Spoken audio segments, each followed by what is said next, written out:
Hello दोस्तों, स्वागत है आप सभी का हमारे यूट्यूब चैनल स्टडी हिट्स पर। तो दोस्तों, आज के इस वीडियो में हम लोग देखने वाले हैं टॉप 20 एमसीक्यूज़ जो कि आपके आगामी परीक्षा यूपी टेट के लिए बेहद ही महत्वपूर्ण होने वाले हैं। इस वीडियो में हम लोग चाइल्ड डेवलपमेंट एंड पेडागोजी से रिलेटेड एमसीक्यूज़ कवर करेंगे। तो चलिए बिना किसी देरी के स्टार्ट करते हैं आज के MCQs.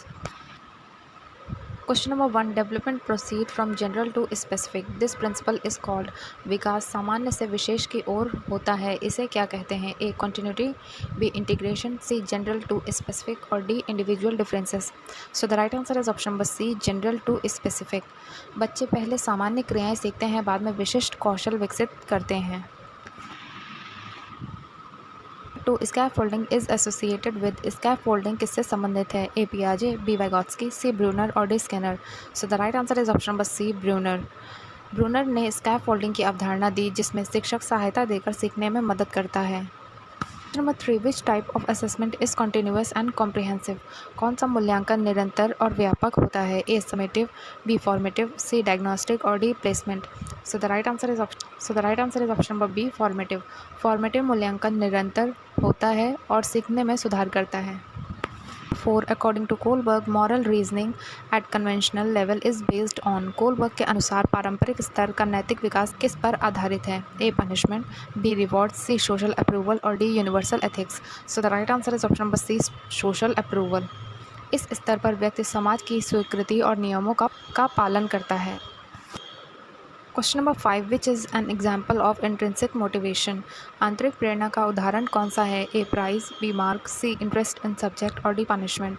So the right answer is option number C, interest in subject. विषय में रुचि होना आंतरिक प्रेरणा का उदाहरण है। Question number 6, spiral curriculum is given by, spiral पाठ्यक्रम किसने दिया? ए ब्रूनर, बी पियाजे, सी डीवी और D Skinner. So the right answer is option number A, Bruner. Jerome Bruner के अनुसार विषय को बार बार बढ़ते स्तर पर पढ़ाया जाता है। Number 7, which learning theory focuses on observation and imitation, कौन सा अधिगम सिद्धांत अवलोकन और अनुकरण पर आधारित है? A behaviourism, B constructivism, C social learning theory और D trial and error. Answer is option number C, social learning theory. सामाजिक अधिगम सिद्धांत जो कि बंडीरा ने दिया है, इसमें बच्चे देख कर सीखते हैं।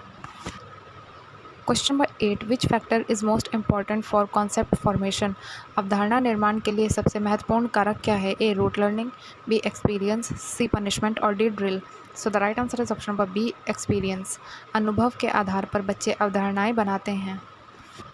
Question number 9, transfer of learning is maximum when, अधिगम का स्थानांतरण कब अधिक होता है? A question number 10, which is not a characteristic of constructivist classroom, निर्माणवादी कक्षा की विशेषता नहीं है? A active learning, B teacher centred, C collaboration और D problem solving.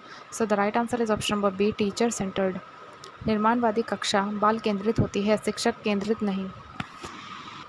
Question number 11, metacognition refer to, metacognition क्या है? A thinking, B memory, C thinking about thinking और D intelligence.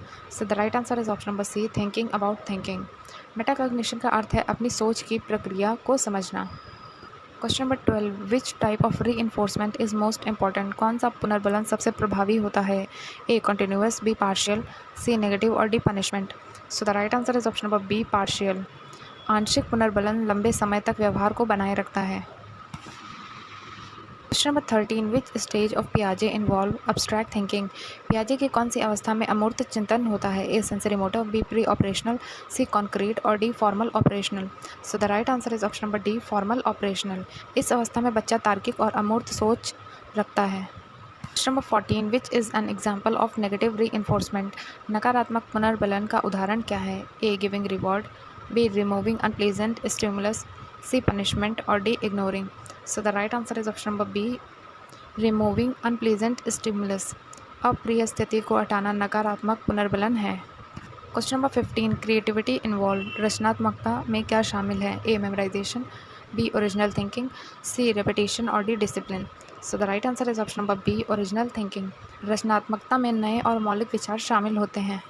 Question number 16, which type of test identify learning difficulties, कौन सा परीक्षण सीखने की कठिनाइयों की पहचान करता है? A summative, B diagnostic, C formative और D achievement. So the right answer is option number B, diagnostic. Diagnostic test में कमजोरियों को पहचाना जाता है। 17 which is not a characteristic of adolescence. किशोरावस्था की विशेषता नहीं है। A identity crisis, B rapid growth, C stability और D emotional changes. So the right answer is option number C stability. किशोरावस्था में अस्थिरता होती है, स्थिरता नहीं।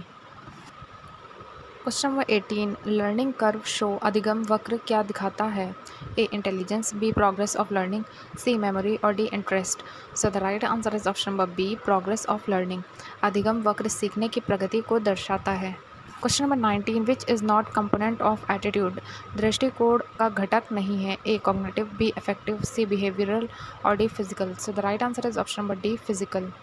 दृष्टिकोण में संज्ञानात्मक, भावनात्मक और व्यवहारिक घटक होते हैं। Question number 20 inclusive classroom require. समावेशी कक्षा के लिए क्या आवश्यक है।